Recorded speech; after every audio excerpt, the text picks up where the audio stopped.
Praise the lord. యేసు రక్తమే జయము. మన రక్షకుడు మన విమోచకుడైన యేసుక్రీస్తు పరిశుద్ధ నామములో అందరికీ వందనాలు.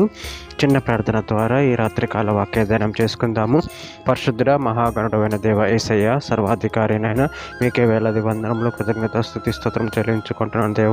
దేవ ఈ రాత్రికాల సమయంలో ప్రభు వాక్య భాగం ధ్యానిస్తుండగా వాక్య భాగం మాకు అర్థమవుట్లు సహాయం చేసి మీ కృపలో బలపరిచి మీకు మాదిరిగా మమ్మల్ని నడిపించి మీ చిత్తమని మా జీవితంలో జరిగించమని ఈ చిన్న ప్రార్థన ప్రభు యేసుక్రీస్తు పరిశుద్ధ నామములో అడిగి వేడుకుంటున్నాను తండ్రి. Amen amen. కీర్తనల గ్రంథము 145 అధ్యాయం 10వ వచనము. యెహోవా నీ క్రియలన్నీ నీకు కృతజ్ఞతాస్తుతులు చెల్లించుచున్నవి, నీ భక్తులు నిన్ను సన్నుతించుదురు. ఆమెన్. దేవుడి వాక్య భాగం దీవించునుగాక.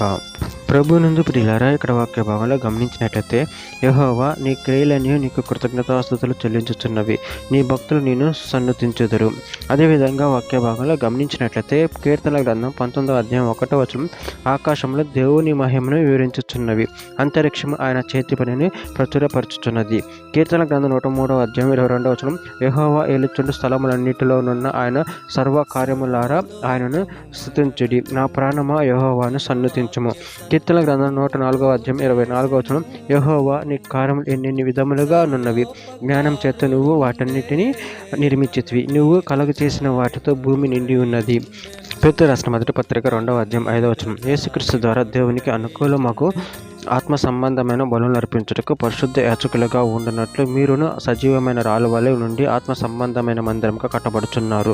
పేతురు రాసిన మొదటి పత్రిక 2వ అధ్యాయం 9వ వచనం, అయితే మీరు చీకటిలో నుండి ఆశ్చర్యకరమైన తన వెలుగులోనికి మిమ్మల్ని పిలిచిన వాని గుణాతిశయమును ప్రచురం చేయు నిమిత్తము ఏర్పరచబడిన వంశమును, రాజులైన యాజక సమూహమును, పరిశుద్ధ జనమును, దేవుని సొత్తైన ప్రజలై ఉన్నారు.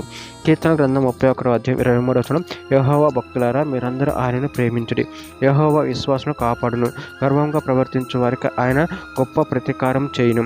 కీర్తన గ్రంథం 57వ అధ్యాయం 9వ వచనం, నీ కృప ఆకాశం కట్టే ఎత్తైనది, నీ సత్యము మేఘమండలం వరకు వ్యాపించి ఉన్నది. కీర్తన గ్రంథం 150వ అధ్యాయం 6వ వచనంలో, సకల ప్రాణులు యెహోవాను స్తుతించుదురు గాక, యెహోవాను స్తుతించుడి. చివరిగా ఒక మాట, కీర్తన గ్రంథం 113వ అధ్యాయం 1వ వచనం, యెహోవాను స్తుతించుడి, యెహోవా సేవకులారా ఆయనను స్తుతించుడి, యెహోవా నామమును స్తుతించుడి. ఆమె. దేవుడి వాక్య భాగం దీవించిన కాక చిన్న ప్రార్థన చేసుకుందాము. పరిశుద్ధుడ మహాగణుడు అనేది యేసయ్య, నాయన మీరు ఇచ్చిన వాక్యదాన్ని బట్టి ప్రేమ కృతజ్ఞతలు చెల్లించుకుంటున్నాను. దేవ మేము ఎల్లప్పుడూ నిన్ను స్తుతించి మహిమపరచు కనపరచవాలంటే శక్తిని బలాన్ని మాకు అనుగ్రహించి మీ ప్రేమ కృపలో మమ్మల్ని నిరంతరం కాచి కాపాడమని నీకు మహిమార్థం మనం వాడుకోమని ఈ చిన్న ప్రార్థన యేసుక్రీస్తు అతి పరిశుద్ధ నామములో అడిగి వేడుకుంటున్నాను తండ్రి. Amen amen amen.